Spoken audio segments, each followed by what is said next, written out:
Es un placer para mí darles nuevamente la bienvenida a una entrevista más de la serie Resiliencia del Golfo de California.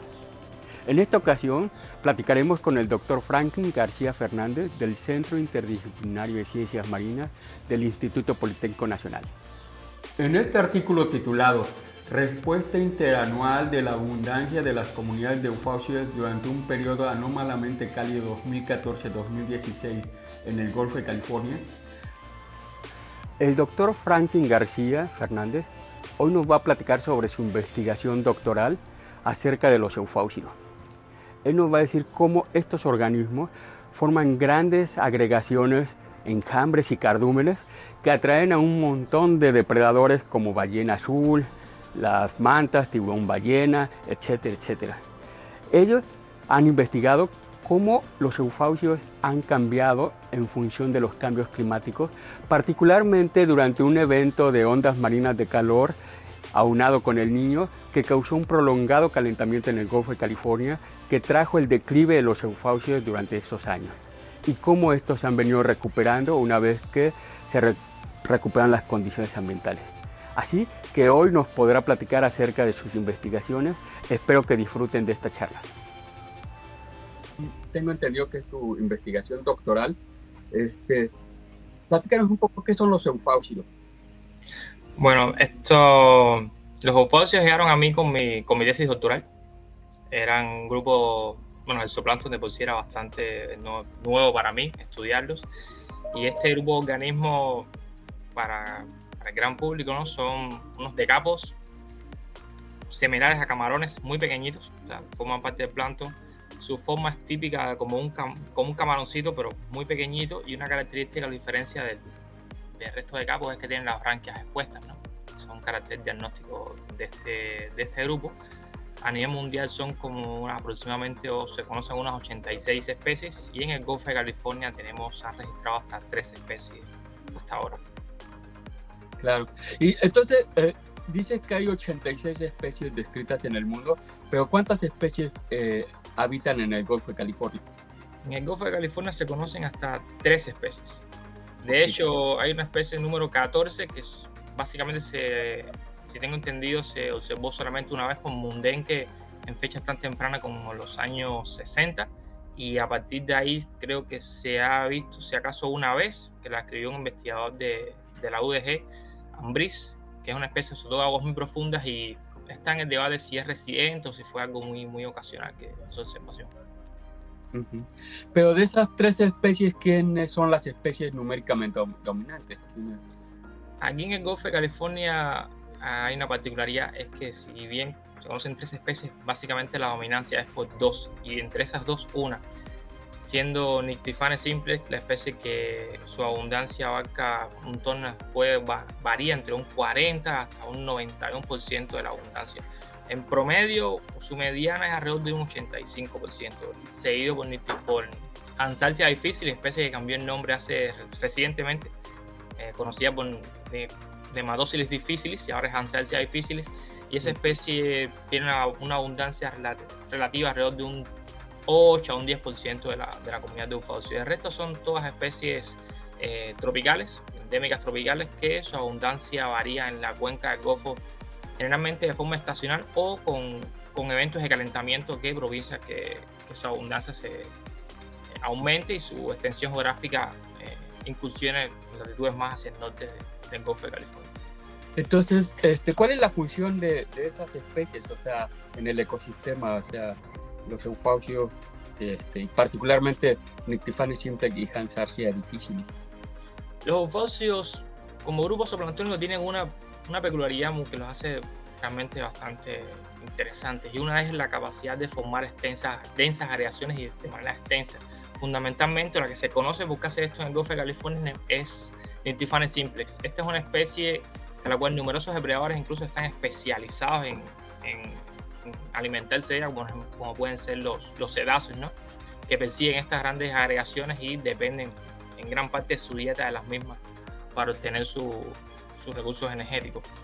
Esta peculiaridad hace que aglutinen una biomasa impresionante cuando forman estas agregaciones de toneladas de alimento para numerosos depredadores, pero no solamente las ballenas. tenemos a las aves marinas que las depredan, numerosas especies de peces también consumen este recurso. El calamar gigante, que sus volúmenes de capturas y sobre todo su talla se ha visto reducida en los últimos tiempos, que se asocia en gran parte a que se asoció también a un déficit en su alimentación y en gran parte la misma depende de los eufausios, ¿no? Como recurso alimentario. Ok, entonces las especies que son más abundantes de alguna manera son centro de o presas de muchas especies, ¿no? Pero por ejemplo las especies tropicales, ¿esas las ves todo el año y también las depredan o cómo está?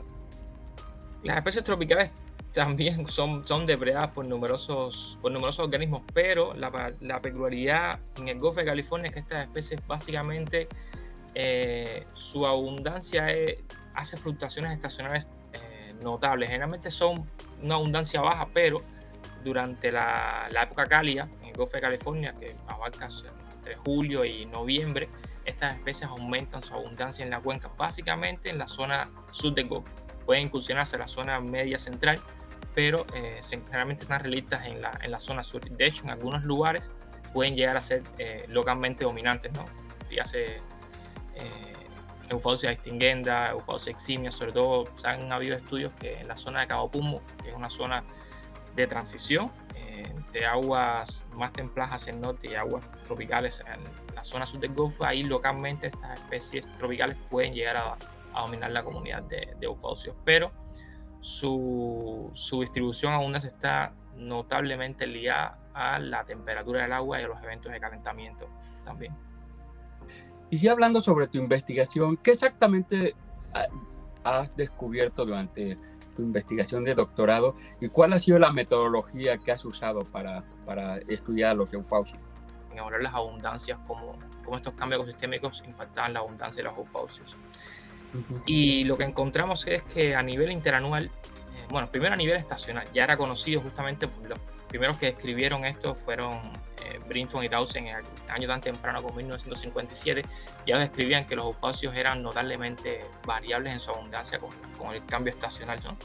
Muy asociado a la temperatura del agua y a otros factores. Pero ya en mi estudio, que se basó en un caso puntual en la última década con eventos de calentamiento, observamos que efectivamente los eufausios reaccionaron de manera rápida y contundente al aumento de la temperatura del mar en el Golfo de California, y sus abundancias decrecieron incluso en el año 2003, entre 2013 y 2014 fueron básicamente un 2% de la abundancia relativa como grupo zooplanctónico. Ya en el año 2019, cuando se relajaron las condiciones de calentamiento, ya estas especies alcanzaron hasta un 22% de la abundancia comparada con el resto del grupo zooplanctónico, lo cual una vez más demuestra que son altamente sensibles a eventos de calentamiento. Sin embargo, ya a largo plazo, cuando se evaluaron las últimas 6 décadas, lo que observamos es que la abundancia de eufausios ha fluctuado muy poco. O sea, a largo plazo se mantiene estable. Les había mencionado anteriormente que el cambio estacional, o sea, en el Golfo de California básicamente no encontramos como las 4 estaciones típicas que describimos en los libros, ¿no? Encontramos básicamente 2 estaciones. Una época fría, que abarca de diciembre hasta junio, que es el mes de transición a la época cálida, que abarca desde julio hasta noviembre, que sería ese mes de noviembre la próxima transición a la época fría, ¿no? Entonces, entre esos 2 cambios, la temperatura del Golfo experimenta fluctuaciones notables, muy grandes, de varios grados de diferencia. Esa es una de las componentes que hace que el Golfo de California se caliente y se enfríe, se caliente y se enfríe. Pero es cíclico, es natural. También, como es natural, los otros eventos que se conocen como eventos de calentamiento extremo, como son el Niño, y más recientemente, que se le ha puesto mucha atención y que había pasado un poco subyacente, son las ondas de calor marinas. Estos 2 eventos también elevan considerablemente la temperatura a nivel regional y por supuesto del Golfo de California.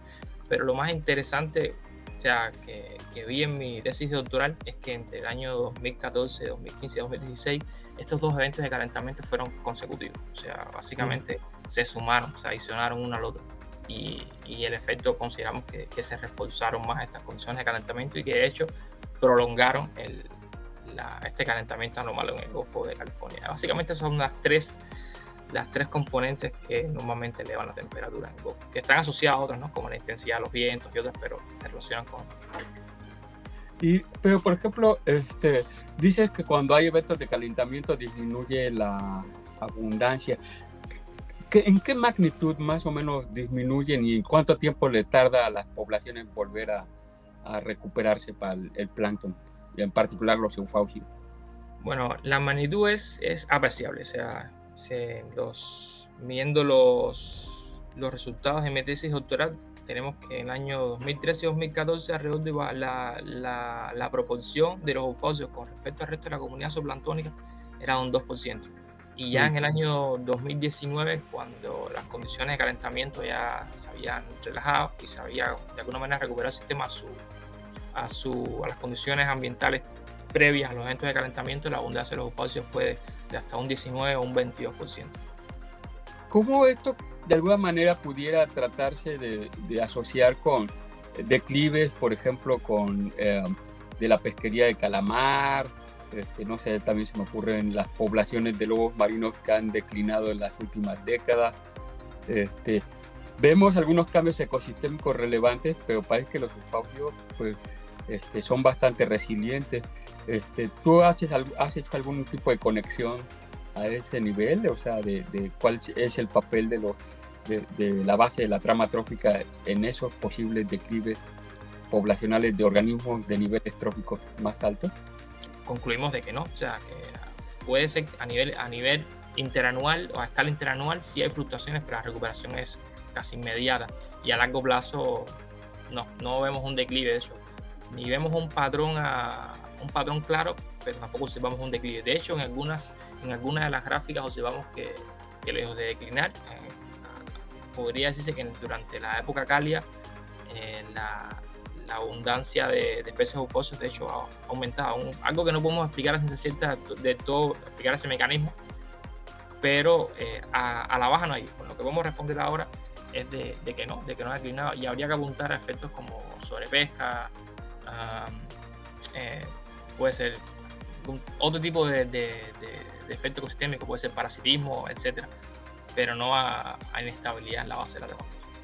¿Tú crees que de alguna manera el zooplancton también ha tenido esos desplazamientos latitudinales debido a que el Golfo de California se ha ido calentando?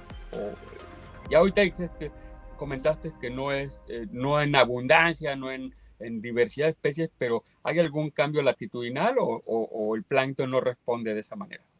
Bueno, lo que podemos observar es de que de momento el plancton responde muy rápido. La verdad es que si las condiciones aparecen, sea favorables para determinado tipo de organismos, proliferan, y una vez que ya no están, en un periodo muy corto, vuelven a declinar sus abundancias. La cuestión es que los abanicos de mar, los corales tienen ciclo de vida de muchos años, entonces van a estar ahí. O sea, las condiciones pueden cambiar un poco, pero ya no pueden desplazarse, son sésiles, ¿no? Pero el plancton, justamente por su concepto, es errante, va con las corrientes y sobre todo por el hecho que tienen ciclo de vida extremadamente cortos, pueden responder muy rápido a las condiciones favorables, se reproduce, tienen picos de abundancia y una vez que las condiciones están, ya desaparecen del área o son mucho menos abundantes y mucho menos frecuentes. A largo plazo, y esto es una consideración personal y de hecho está muy ligado con lo que era la pregunta, a largo plazo si el calentamiento del Golfo es persistente, o sea, y alcanzamos temperaturas más altas, cada vez más prolongadas en el tiempo, a latitudes más altas en el Golfo de California, es muy probable que las especies subtropicales que estén en el mismo se encuentren un poco más relictas hacia el norte y se desplacen, sobre todo en la zona sur, cada vez sean mucho menos frecuentes, sus abundancias sean menores y las especies tropicales permanezcan ya no solamente más en la zona de la boca del Golfo, sino que cada vez más sean mucho más frecuentes en el tiempo y estable su presencia hacia altitudes más altas, días y altitudes medias. Pero de momento la dinámica del Golfo todavía es bastante dinámico. Las condiciones ambientales en el Golfo y no permite visualizar que hay un calentamiento prolongado.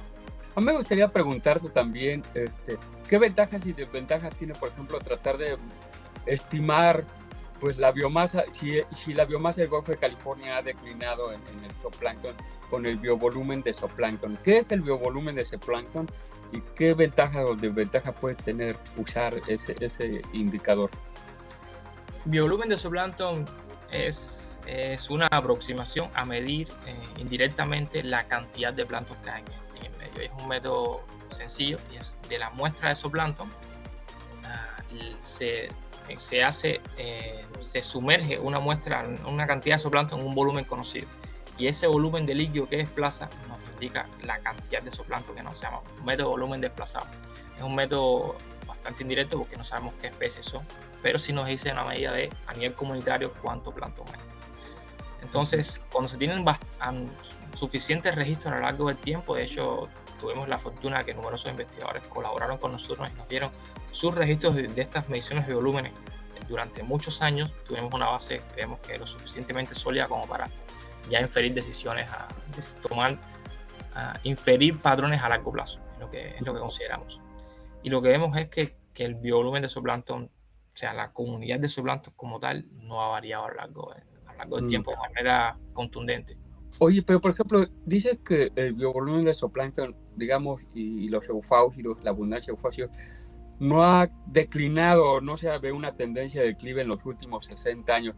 ¿Pero esto también ocurre en otras partes del mundo? Bueno, es algo, recientemente estuvimos en un congreso y en las cuales intercambiamos con un investigador que evaluó justamente esta variable en el Golfo de México, y él en su ponencia reportó que específicamente en el Golfo de México el biovolumen de zooplancton, vamos a decir, el volumen de zooplancton ha declinado en las últimas décadas. Él también tiene una serie de tiempo que abarca de los años 60 hasta la actualidad.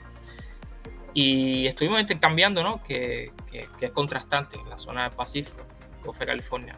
No han habido cambios, sin embargo, él detecta un declive bastante gradual, digamos que bonito, hacia abajo. Como todo, comparamos un poco y faltan estudios todavía para ver tendencia. Claro. Y digamos que este tipo de series de tiempo que has podido lograr en el Golfo de California, ¿cómo lo has logrado? O sea, porque parece que las investigaciones de México no son tan largas, ¿no? Entonces, has tenido que, me imagino, usar datos de otras personas, o ¿qué has hecho para saber esos cambios en 60 años? Bueno, como todo en la vida, creo que las relaciones son la mitad de nuestra existencia. Entonces, gracias con el trabajo de mi asesor, que nos dimos a la tarea de buscar, de preguntar, de solicitar datos a numerosos investigadores que amablemente colaboraron con nosotros y nos dieron sus trabajos. Muchos de ellos no estaban publicados, otros estaban en bases de datos de publicaciones, pero que no teníamos acceso. Entonces, de esa manera pudimos armar, como se dice, un muñeco ya bastante bien hecho, y fue sorpresivo porque cada vez teníamos más datos y más datos y más datos. Y lo más interesante es que logramos hacer una serie de los primeros, o sea, de los primeros muestreos que se hicieron en el Golfo de California, que de hecho nos dieron del Scripps en California, y sí, aquí están sus datos y trabajen, se hagan ciencia, y eso fue un gesto bastante bonito por numerosos investigadores.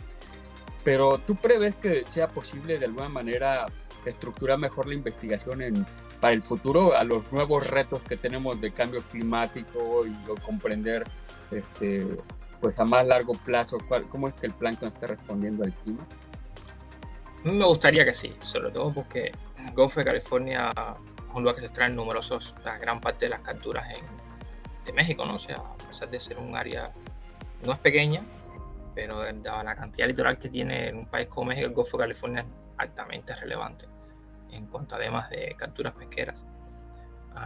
Sí deberían, sobre todo me gusta mucho que han tenido esta iniciativa con esto que estamos haciendo, ¿no? De alguna manera llevar al público, llevar a todos a divulgar lo que se hizo, porque fue un trabajo extenso por numerosos investigadores, y que no se quede solamente ahí en los artículos que se publicaron y ya, sino que se quede aquí en la web y se pueda divulgar a todos, y que en un futuro sí será una red, de alguna manera, tratar de esta misma serie que logramos recuperar nosotros, quisiéramos hacerla pública, ¿no? O sea, esta base de datos que aglutinamos. Nuestro objetivo es hacer la publi que está ahí, pero sobre todo que se siga continuando, porque al final, para buscar las respuestas a futuro, que es lo que se busca finalmente, es predecir, que es lo que queremos hacer nosotros, predecir qué va a suceder, en qué escenario podemos encontrarnos en décadas o años posteriores. Necesitamos una base sólida de estadística, y eso se consigue así, o sea, con una investigación sistemática y recopilando datos. Bueno, pues parece que hay mucho que hacer, desarrollando nueva tecnología y pues, siguiendo las series de tiempo de crucero oceanográfico. ¿Y por qué no hacer series de tiempo más corteras que posiblemente también pueden dar información? Y pues agradecemos mucho el espacio que has tenido con Resiliencia del Golfo de California y pues muchas gracias por tu participación. Gracias a ustedes por haberme invitado y todo un gusto, cuando quieran.